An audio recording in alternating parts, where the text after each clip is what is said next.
Selamat pagi, salam sejahtera. Terima kasih karena bersama dengan saya di Nazilin Unity Channel. Tahniah diucapkan kepada Anwar Ibrahim, hari ini diisytiharkan sebagai Perdana Menteri paling berani bertindak. Anda tahu Anwar Ibrahim adalah antara Perdana Menteri yang paling berani bertindak yang setahu saya pernah jadi Perdana Menteri di Malaysia. Lainlah kalau Perdana Menteri yang lain. Lain-lain itu mereka bertemu dengan media pun takut, nak buat live pun takut, asik-asik buat bagi perutusan di PDF, bagi buat perutusan rakaman, tapi bila berjumpa, bila berhadapan dengan media, dia tak berani. Kenapa? Tak tahulah.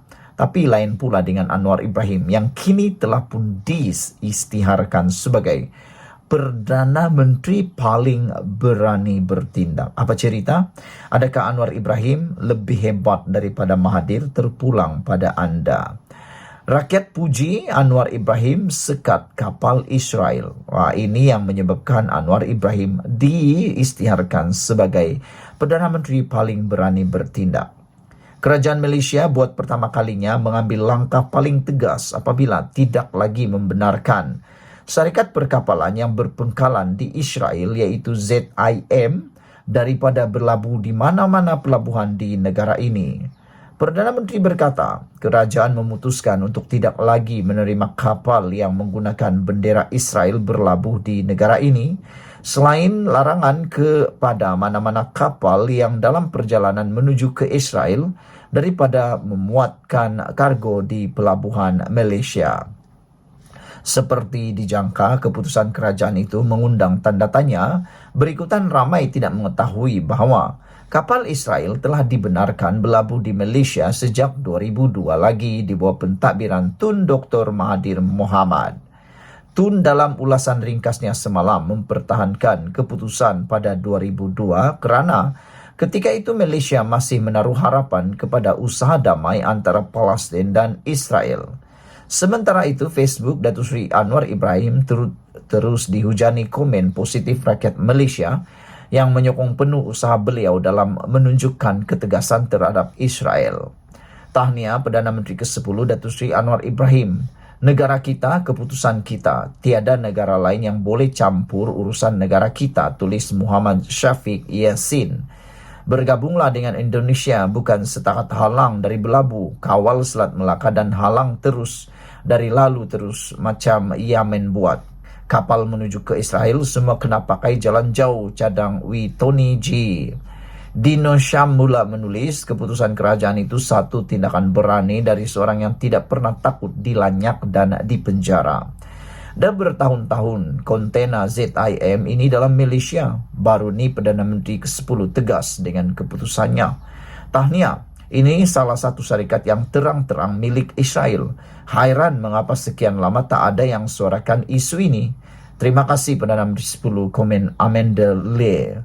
Sementara itu, Wan Abdul Aziz meninggalkan komen mengatakan, jika Perikatan Nasional PN masih mentadbir Malaysia, pesawat Israel bukan sahaja boleh melalui ruang udara negara, bahkan mungkin dibenar melalui atas Putrajaya.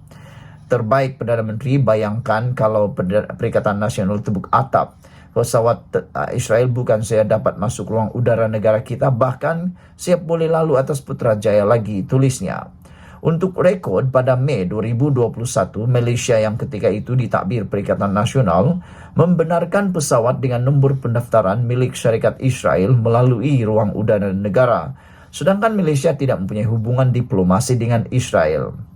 Mahathir sendiri pada waktu itu mengecam kerajaan dengan menganggap Perikatan Nasional gagal mengambil kira pandangan umum rakyat terhadap Israel. Bagi Arif Kadir Al-Khatami, dia berpendapat Perdana Menteri ke-10 lebih berani berbanding Perikatan Nasional pada ketika mereka mempunyai duta khas ke Timur Tengah. Berani, kata beliau. Zaman PN PAS dulu kita ada duta khas Timur Tengah. Kapal Yahudi masih boleh mendarat dengan gembira. Sekarang zaman Perdana Menteri ke-10, kapal Israel dihalang, komennya. Sekian dulu untuk kali ini. Jangan lupa tinggalkan komen anda, tekan butang subscribe. Kita jumpa lagi. Bye-bye. Selamat pagi, salam sejahtera. Terima kasih karena bersama dengan saya di Nazilin Unity Channel di Petik dari Perharapan Daily, direct to the point pada isunya, walaupun terciduk Rupa-rupanya Lebay PAS sendiri pernah cadang kenaikan cukai LVG. Jadi akhirnya cuba nak malukan orang, cuba nak mau mengecam orang, akhirnya ludah kena muka sendiri. Keputusan kerajaan keputusan kerajaan melaksanakan cukai jualan ke atas barangan bernilai rendah LVG tahun hadapan menuai pelbagai reaksi orang ramai. Penyokong pro pembangkang tidak terlepas memberi reaksi sinis terhadap keputusan itu, biarpun usaha ke arah pelaksanaan cukai barangan atas talian telah digerakkan lebih awal oleh pemimpin PAS. Antaranya pengguna akaun Dewan Pemuda PAS Gombak yang memuat naik. Ciapan sindiran berbunyi, Menteri Keuangan terbaik Asia Tiger, miau.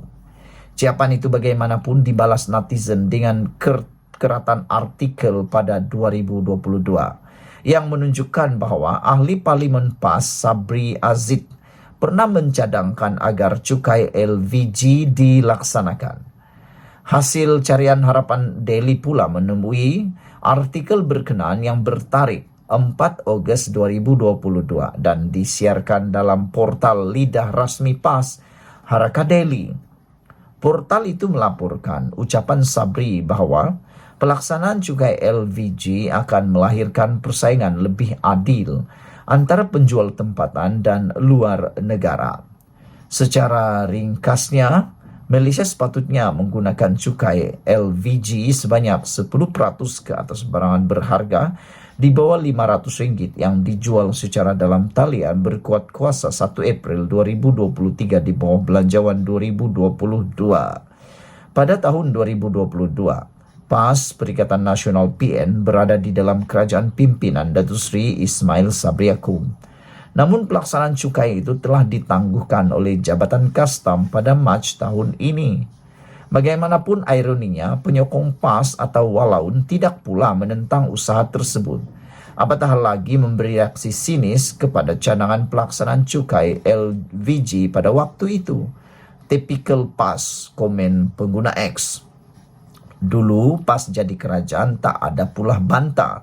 Dah jadi pembangkang pula bantah. Memang munafik versi lebay, komen Abang G. Sementara itu, seorang pengguna X berkata dia memahami keputusan kerajaan melaksanakan cukai LVG dan percaya duit hasil cukai itu akan dikembalikan semula kepada rakyat. Aku tak kisah kena cukai, sebab dengan kerajaan perpaduan duit cukai itu akan pergi pada rakyat juga, komen Madam K. Saudara-saudara sekalian, itulah dia isu yang amat mencuit hati kita pada hari ini, yaitu tentang cukai LVG yang mana rupa-rupanya Lebay PAS sendiri pernah cadang kenakan tapi mengenakan cukai LVG. Ini membuatkan Walaun terciduk sendiri apabila Walaun cuma untuk memberi reaksi sinis negatif tentang pelaksanaan tersebut. Ada yang kata pengguna akaun Dewan Pemuda PAS Gombak yang memuat naik, ciapan sindiran Menteri Keuangan terbaik Asia Tiger, miau. Ini semua akhirnya dapat balasan daripada artikel daripada lidah rasmi PAS sendiri, yaitu Haraka Daily. Sekian dulu untuk kali ini. Jangan lupa tinggalkan komen Anda, tekan butang subscribe. Kita jumpa lagi. Bye-bye. Selamat pagi, salam sejahtera. Terima kasih karena bersama dengan saya di Nazilin Unity Channel. Ini satu lagi pendedahan daripada Anwar Ibrahim. Apabila Anwar Ibrahim kata, janggal, jahil, dangkal, ilmu senang dihasut. Kejahilan atau kedangkalan ilmu terutama dalam generasi muda memungkinkan mereka dihasut dengan mudah oleh pihak-pihak tertentu, kata Perdana Menteri Datuk Seri Anwar Ibrahim. Beliau berkata dengan ilmu yang terhad, individu akan menerima apa sahaja pandangan dibawa oleh pihak-pihak tertentu, seterusnya terperangkap dalam pemikiran jumud itu. Bila ilmu kita sedikit, orang kata kalau tidak buat ini masuk neraka, kita pun tanya betul ke, kata Anwar Ibrahim. Karena ilmu kita terlalu dangkal, mau menyoal tambah tak berani, jadi akhirnya kita terperangkap dalam pemikiran kolot dan jumud, serta menghukum orang lain secara sembrono, kata beliau ketika berucap merasmikan anugerah buku negara 2023 di Universiti Pendidikan Sultan Idris UPSI di Tanjung Malim hari ini. Turut hadir Menteri Besar Perak Datuk Seri Saareni Mohammed, Menteri Pendidikan Tinggi Datuk Seri Zamri Abdul Kadir, dan Pengerusi Lembaga Pengelola Yayasan Pembangunan Buku Negara Tan Sri Profesor Abdul Latif Abu Bakar. Beliau berucap di hadapan kira-kira 5.000 mahasiswa UPSI yang turut menghadiri majlis tersebut. Anwar berkata, justru untuk menambah ilmu pengetahuan terutama dalam kalangan mahasiswa dan generasi muda, mereka harus menyemai takbiat membaca buku-buku bagi meningkatkan dan menguasai ilmu, termasuk perkembangan ilmu baharu. Baliklah dengan pesanan ini. Budaya kita, budaya Melayu itu sendiri, tamadun kita hanya berkembang dengan kekuatan ilmu, kata Anwar Ibrahim. Mahu maju, mahu jadikan negara ini negara madani, tingkatkan ilmu. Bersaing dengan negara lain. Dengan semangat membaca untuk menambah ilmu, Malaysia akan berubah wajah sebagai negara hebat, katanya.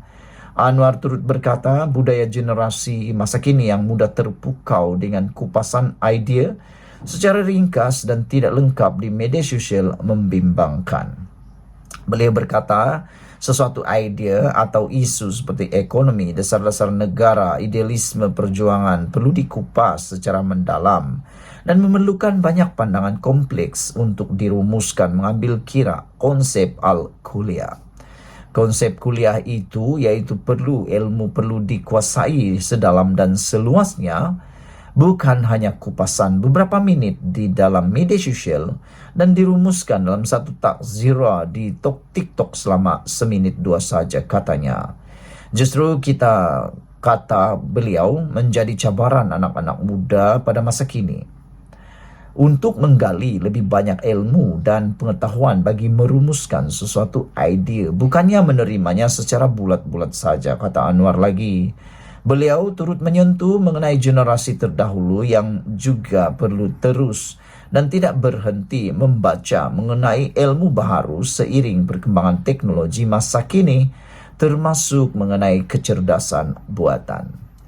Sementara itu, dalam majlis sama, Anwar meluluskan peruntukan sebanyak RM250.000 kepada Yayasan Pembangunan Buku Negara.